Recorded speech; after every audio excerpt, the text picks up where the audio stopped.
ఓం శ్రీ మాత్రే నమః. Welcome to my channel. Jagadguru Shri ఆదిశంకరాచార్యుల వారు స్థాపించిన 4 పీఠాలలో ఎంతో ప్రత్యేకమైన మొదటి పీఠం శ్రీచక్రంతో సకల విద్యలకు అధిదేవత అయిన శారదాంబ దేవాలయాన్ని శృంగేరిలో స్థాపించారు. ఈరోజు శృంగేరి శారదా పీఠాన్ని దర్శించుకుందాం పదండి. కర్ణాటక ట్రిప్ భాగంగా ఈరోజు మా డే 7. ఉడిపి నుండి 85 కిలోమీటర్స్ ట్రావెల్ చేసి శృంగేరిలో నైట్ హాల్ట్ చేశాము. ఇప్పుడు ఆలయ దర్శనానికి వెళ్తున్నాం. శారదా పీఠాన్ని ఎలా చేరుకోవాలి, చరిత్ర ఏంటి, చూడవలసిన ఆలయాలు ఏమేమున్నాయో ఈ వీడియోలో చూపిస్తాను. సో ఎక్కడా స్కిప్ చేయకుండా ఈ వీడియో పూర్తిగా చూడండి. శృంగేరి శారదా పీఠం ఎంతో విశేషమైనది. అద్వైత సాంప్రదాయానికి పుట్టినిల్లు. శృంగేరి అంటే కేవలం ఒక క్షేత్రమే కాదండి, దక్షిణ భారతదేశంలో అత్యంత ప్రతిష్టాత్మకమైన ఆధ్యాత్మిక పౌరాణిక ప్రదేశాల్లో ఒకటి. ఇది కర్ణాటక రాష్ట్రం చిక్కమంగళూరు జిల్లాలో తుంగభద్ర నది ఒడ్డున ఉన్న శ్రీక్షేత్రం. శృంగేరి చేరడానికి డైరెక్ట్ ట్రైన్స్ కానీ బస్ ఫెసిలిటీస్ కానీ అవైలబుల్ లేవు. మన తెలుగు రాష్ట్రాల వారు శృంగేరి చేరడానికి నియరెస్ట్ ప్లేసెస్ షిమోగా లేదా ఉడిపి. అక్కడ దిగి అక్కడి నుండి లోకల్ ట్రాన్స్పోర్ట్ ద్వారా ఇక్కడికి రావచ్చు. ఫ్లైట్ ద్వారా ఈ ఆలయానికి రావాలనుకునేవారు మంగళూరు ఇంటర్నేషనల్ ఎయిర్పోర్ట్కి చేరుకొని అక్కడి నుండి 111 కిలోమీటర్లు లోకల్ ట్రాన్స్పోర్ట్ ద్వారా ట్రావెల్ చేసి ఈ ఆలయానికి చేరవచ్చు. ఎత్తైన రాజగోపురం లోపలికి ఎంటర్ కాగానే విశాలమైన ఆలయ ప్రాంగణంలో శ్రీచక్రంతో కూడిన శారదాంబ ఆలయంతో పాటు విద్యాశంకర దేవాలయం మరియు వివిధ ఉప ఆలయాలని చూడవచ్చు. శృంగేరి అనే పేరు ఋషిశృంగగిరి అనే పర్వతం నుండి వచ్చింది. విభాండక మహర్షి కుమారుడైన ఋషిశృంగ మహర్షి ఇక్కడ తపస్సు చేశారు కనుక ఈ ప్రదేశానికి శృంగేరి అని పేరు వచ్చింది. ఈ ఆలయం టైమింగ్స్ ఉదయం 6 గంటల నుండి మధ్యాహ్నం 2 గంటల వరకు, తిరిగి సాయంత్రం 4 గంటల నుండి రాత్రి 9 గంటల వరకు తెరిచి ఉంటుంది. 3 అంతస్తులతో బంగారు వర్ణంలో ఉన్న శారదాపీఠం దక్షిణ భారతదేశంలో అత్యంత ప్రముఖమైన సిద్ధిపీఠాల్లో ఒకటి. 4 ప్రధాన శంకరాచార్య మఠాలలో దక్షిణామ్నాయ పీఠంగా ప్రసిద్ధి చెందింది. 8వ శతాబ్దంలో శ్రీ ఆదిశంకరాచార్యుల వారు చతుర్వేదాల విరామస్థానంగా, ధర్మ ప్రచార కేంద్రంగా శృంగేరి శారదా పీఠాన్ని స్థాపించారు. నేను ఈ ఆలయానికి రావడం ఇదే ఫస్ట్ టైం. భక్తులందరూ అమ్మవారికై స్తోత్రాలని పారాయణం చేస్తున్నారు. సాక్షాత్తు జగన్మాత ఆదిపరాశక్తి స్వయంగా కూర్చొని వింటున్నట్టుగా ఉంది. ఆహా, నాకు ఈ ప్రదేశం చాలా బాగా నచ్చింది.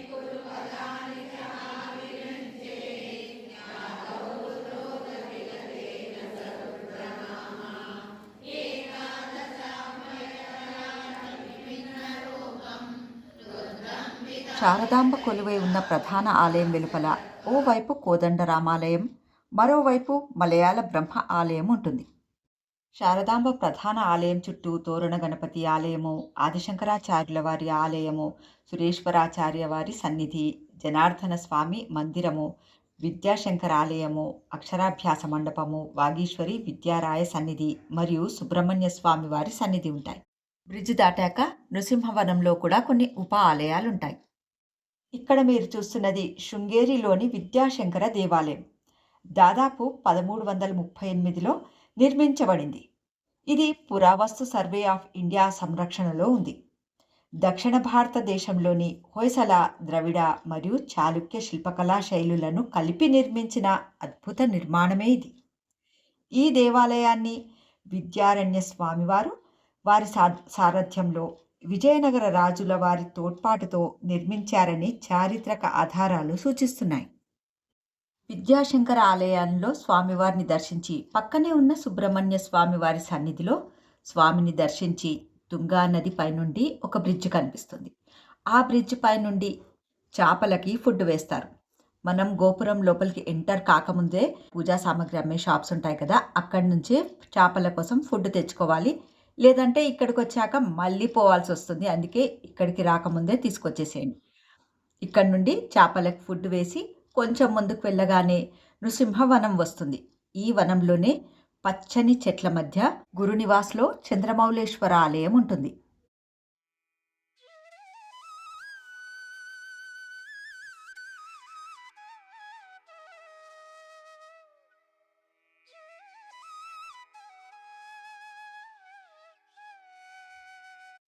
శ్రీ ఆదిశంకరాచార్యుల వారు 7వ శతాబ్దంలో కేరళ రాష్ట్రంలో కలడి గ్రామంలో శివగురు ఆర్యాంబ దంపతులకు జన్మించారు. చిన్నప్పుడే తండ్రిని కోల్పోయారు. తల్లి ఆర్యాంబ ఆధ్యాత్మిక విద్య, వేదాలు మరియు సంస్కృతాన్ని నేర్పించారు. చిన్న వయసులోనే ఉపనయనం, వేదాభ్యాసం పూర్తి చేశారు. అతని జ్ఞానం, తత్వం, భక్తి తన బాల్యంలోనే తల్లికి స్పష్టమైపోయింది. ఒకసారి నది వద్ద స్నానం చేస్తూ మొసలి పట్టుకోవడంతో తల్లి నుంచి సన్యాసాశ్రమాన్ని కోరాడు. అలా సన్యాశ్రమానికి, భారత ధర్మ ప్రచారానికి బాట మొదలుపెట్టారు.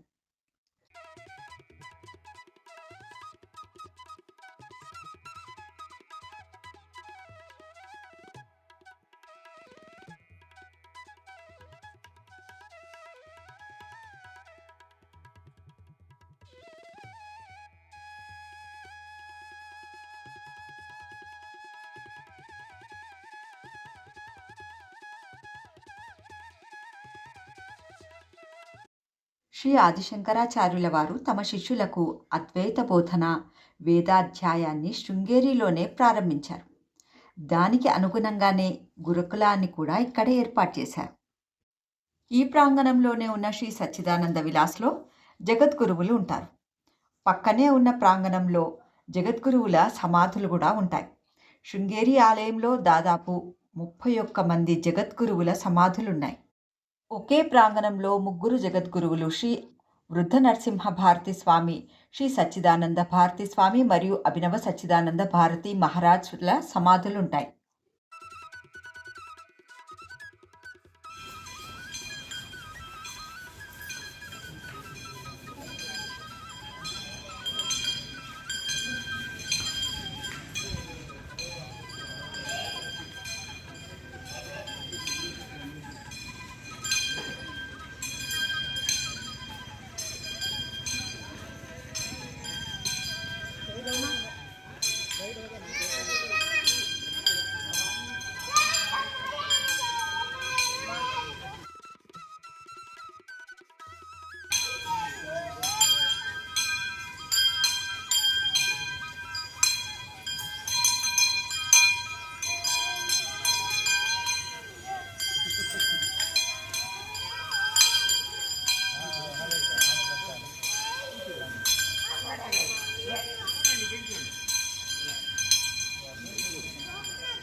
ఈ ప్రాంగణంలోకి వచ్చినప్పుడు గురునివాస్ లోపలికి తప్పక వెళ్ళండి. ఎందుకంటే లోపల చంద్రమౌళేశ్వర స్వామి ఉంటారు.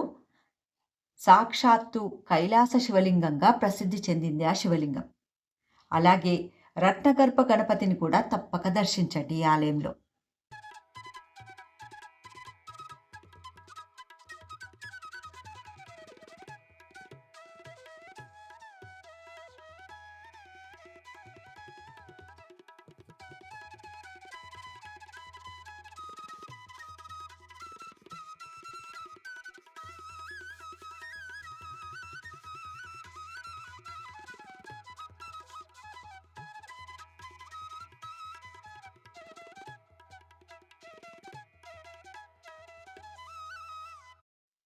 శృంగేరి శారదా పీఠం ప్రధాన ఆలయం దక్షిణ భారతీయ శిల్పశాస్త్రం ఆధారంగా నిర్మించబడింది. దీని నిర్మాణ శైలి హొయసల, ద్రవిడ మరియు విజయనగర శైలుల మిశ్రమంగా ఉంది. ఆలయ చుట్టుపక్కల 20వ శతాబ్దం వరకు చెక్కతో నిర్మించబడింది. అగ్ని ప్రమాదం తర్వాత ద్రవిడ శైలిలో కొత్త ఆలయాన్ని నిర్మించారు. ఆలయం యొక్క ప్రధాన భవనం 3 అంతస్తుల గోపురం కలిగి ఉంటుంది. గోడలపై రాతి మరియు చెక్క శిల్పాలు, సుందరమైన చిత్రాలు ఉన్నాయి. చెక్క స్తంభాలపై 12 రాశుల చిత్రాలు అద్భుతంగా చిత్రీకరించారు. శారదాదేవిని దర్శించే ముందే భక్తులు ఈ ఆలయంలో ఉన్న తోరణ గణపతిని ముందు దర్శిస్తారు. శృంగేరిలో తోరణ గణపతి దేవాలయం ప్రత్యేకంగా మరియు ఎంతో ప్రాముఖ్యతను కలిగి ఉందండి. ఈ ఆలయంలోని విగ్రహం మరెక్కడా లేని విధంగా తలుపు పైన తోరణం ఉండే ప్రదేశంలో ఉంటుంది. మహానుభావులు, సిద్ధపురుషులెందరో జగద్గురువులు తపస్సు చేసిన ఈ ఆధ్యాత్మిక కేంద్రంలో సుమారు 4 దశాబ్దాల క్రితం శత్రువులు శృంగేరి పీఠం ఆస్తులను నాశనం చేయాలని ప్రయత్నించే సమయంలో అప్పటి జగద్గురువు గారు శ్రీ నరసింహ భారతి గారు మెడిటేషన్లో ఉండగా గణపతి విగ్రహం తలుపుపై కనిపించడంతో ఆ విగ్రహానికి ప్రార్థన చేసి శక్తివంతమైన పూజలు నిర్వహించారట. తద్వారా శత్రువులను దూరం చేశారట ఈ గణపతి. అందుకని ఈ గణపతిని తోరణ గణపతి అని పిలవడం జరిగింది. భక్తులు మొదట ఈ తోరణ గణపతికి దర్శించి ఆ తర్వాత అమ్మవారిని దర్శించుకుంటారు. 1338లో నిర్మించిన విద్యాశంకర ఆలయం భారతీయ దేవాలయ నిర్మాణ కళ, ఖగోళ జ్ఞానం మరియు హిందూ సాంప్రదాయ నిలయంగా గుర్తింపు పొందింది. ఈ ఆలయంలోని గర్భాలయంలో విద్యాగణపతి, దుర్గాదేవి మరియు విద్యాశంకరేశ్వర శివలింగాన్ని భక్తులు దర్శించుకుంటారు. ఇక్కడ మీరు చూస్తున్నది అక్షరాభ్యాస మండపం. మీలో ఎవరైనా శృంగేరి శారదా పీఠానికి వచ్చినప్పుడు మీ పిల్లలకి తప్పకుండా ఇక్కడ అక్షరాభ్యాసాన్ని చేయించండి. ఎందుకంటే స్వయంగా శారదామ్మనే తన స్వహస్తాలతో పిల్లలకి అక్షరాలు దిద్దిస్తుందట. మా చిన్న మనవరాలకి ఇంకా ఏజ్ లేకపోయినా శారదా పీఠానికి వచ్చినప్పుడు ఏజ్తో సంబంధం లేదు కాబట్టి ఇక్కడ అక్షరాభ్యాసాన్ని చేయిస్తున్నాం. జగద్గురు శ్రీ ఆదిశంకరాచార్యుల వారు తాము స్థాపించబోయే 4 పీఠాల గురించి అనుకున్నప్పుడు ఈ ప్రదేశానికి వచ్చినప్పుడు వారు ఒక కప్ప ప్రసవ సమయంలో ఉన్నప్పుడు ఎండ తగలకుండా ఒక పాము పడగ విప్పి కప్పకు నీడనిచ్చింది. ఈ సంఘటన చూసి ఈ ప్రదేశం పవిత్రత, సహజ శాంతి, సహకార సంకేతంగా భావించిన జగద్గురు శంకరాచార్యుల వారు ఇక్కడ విద్యాదేవతైన శారదా పీఠాన్ని, తమ మొట్టమొదటి పీఠాన్ని ఇక్కడ స్థాపించారు. ఈ తుంగాఘాట్ మెట్లు దిగుతుండగానే ఆదిశంకరాచార్యుల వారికి పాము కప్ప కనిపించిన ప్రదేశంలోనే వాటి విగ్రహమూర్తులతో ఉప ఆలయాన్ని నిర్మించారు. ఆ ఆలయంలోనే శివలింగాన్ని కూడా ప్రతిష్ఠించారు.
विद्यारम्भं करिष्यामि सिद्धिर्भवतो मे सदा।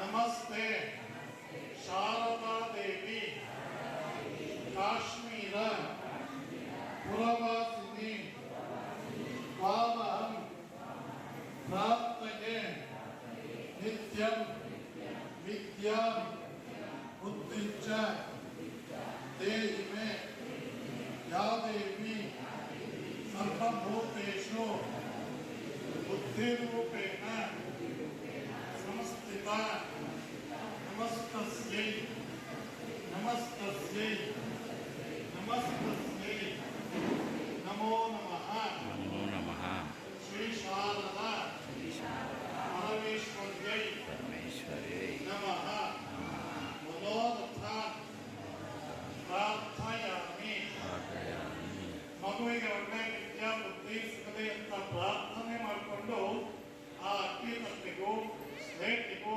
ಮಗು ಹತ್ರ ನಮಸ್ಕಾರ ಮಾಡಿಸಿ ನೀವು ನಮಸ್ಕಾರ ಮಾಡಿಕೊಡಿ బాగా చదువురావాలి అని చెప్పి ప్రార్థన చేసుకొని వీం తట్టకు స్నేహకు నమస్కారం చేయండి.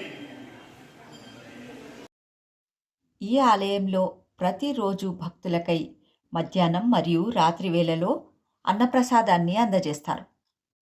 శృంగేరి శారదా పీఠానికి వచ్చే భక్తుల కోసం సత్రాలు మరియు డార్మెటరీస్ అవైలబుల్ ఉంటాయి.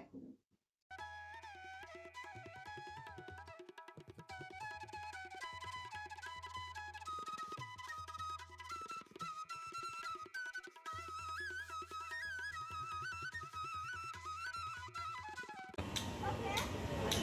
ఇక్కడ నుంచి ఎయిర్ అయితే ఫిల్టర్ వాటర్ వస్తుంది. ఇది హాట్ డర్టీ వాటర్. ఇది అంటే ఇక్కడ చూస్తున్నారండి, pure water that comes from air. గాలి ద్వారా నీళ్ళని ప్రొడ్యూస్ చేస్తున్నారు. అన్నప్రసాదాలయం పక్కనే ఉంటుంది వాటర్ ప్లాంట్.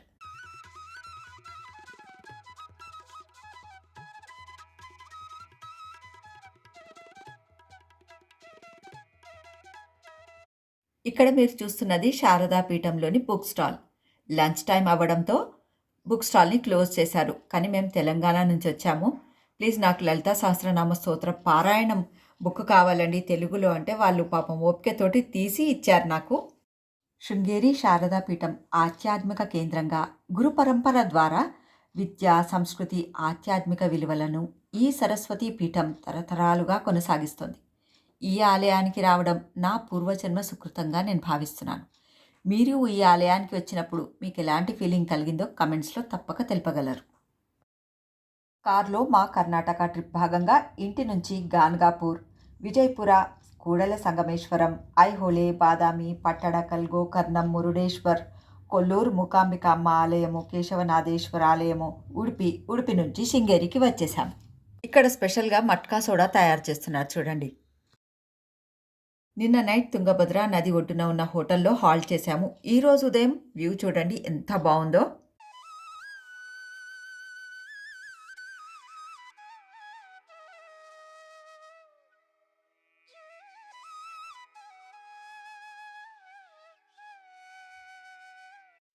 శారదా అమ్మవారి ప్రధాన ఆలయం నుండి తుంగభద్ర నది పైనున్న బ్రిడ్జ్ పైనుండి అవతలి వైపు వెళ్తుంటే నృసింహవనం వస్తుంది కదా, ఆ నృసింహవనంలో గురునివాస్, చంద్రమౌళేశ్వర ఆలయము, ఈ ఆలయాలన్నీ దర్శించుకున్న తర్వాత లాస్ట్లో ఈ ఆలయ క్షేత్రపాలకుడైన కాలభైరవ స్వామి వారి ఆలయం ఉంటుంది.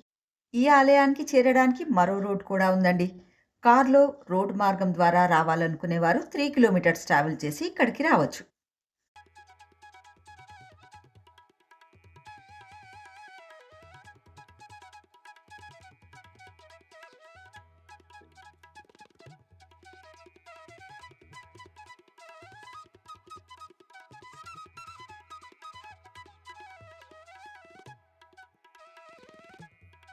ఏ ఆలయానికి వెళ్ళినా ఆ ఆలయ క్షేత్రపాలకుని దర్శిస్తేనే ఆ యాత్ర సఫలీకృతమవుతుందని చెప్తారు కదా, అందుకే మేము ఇక్కడికి వచ్చాము.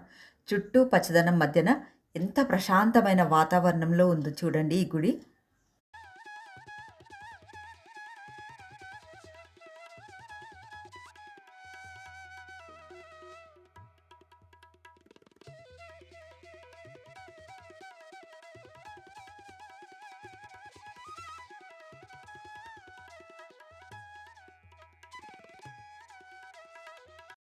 మా నెక్స్ట్ డెస్టినేషన్ వీడియో మీరు తప్పకుండా చూస్తారని ఆశిస్తున్నాను. ఈ వీడియో మీ అందరికీ నచ్చిందని ఆశిస్తున్నాను. నా ఛానల్ సబ్స్క్రైబ్ చేయండి. కర్ణాటక ట్రిప్ భాగంగా మేము ఏ అద్భుతమైన ఆలయాలను దర్శించామో మీరు ఆ వీడియోలు చూశారని ఆశిస్తున్నాను. ఒకవేళ చూడకపోతే తప్పకుండా చూడండి. చూసి మీ అభిప్రాయాన్ని కమెంట్స్లో తెలుపగలరు. కర్ణాటక ట్రిప్ ఐటినరీ కావాలంటే కమెంట్స్లో కర్ణాటక అని టైప్ చేయడం మర్చిపోకండి. ఈ వీడియో చూస్తున్న మీ అందరిపై జగన్మాత శారదాంబ ఆశీర్వాదం ఎల్లప్పుడూ ఉండాలని మనస్ఫూర్తిగా కోరుకుంటున్నాను. Thanks for watching.